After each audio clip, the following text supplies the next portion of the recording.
I really hope you guys enjoy everything. Thank you.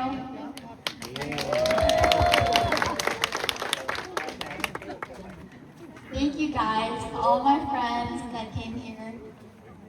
I love you guys.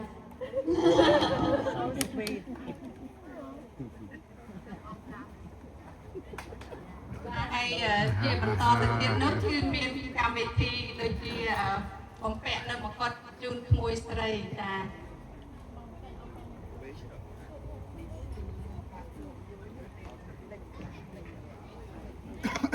ចាថ្ងៃនេះកូនស្រីរបស់ខ្ញុំបានចូលវ័យចាចូលពេញវ័យចាអាយុ16ឆ្នាំហើយឥឡូវនេះថ្ងៃនេះនាងក៏ហើយតែជាចាស្ត្រីចាស្ត្រីពេញចានេះហើយនេះស្ត្រីពេញបោះបាក់ទៀតហើយចេះបើខែខ្លួនឯងណាកូនចានាងគឺជាកូនស្រីដ៏ល្អរបស់ខ្ញុំចាស្ដាប់ដំណងមានចាបាម៉ាក់ហើយជាពិសេសទៀតនាងខិតខំរៀនសូត្រចាបានពេញទូល្អចាហើយឆ្លើយឲ្យនាងខ្ញុំជាឪពុកម្ដាយនៅនៃក្រុមភើបចាជាមួយនឹងនាងដែរបានខិតខំប្រឹងប្រែងរៀនសូត្រចា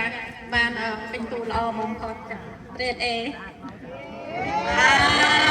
សូមស្វាគមន៍សាស្ត្រីចាតែជូនដល់គួយស្រីទាំងអស់គ្នាចាចាជាបន្តទៀតសូមអញ្ជើញចាបងប្អូននិងជាកិត្តិយសទាំងអស់សូមរីករាយ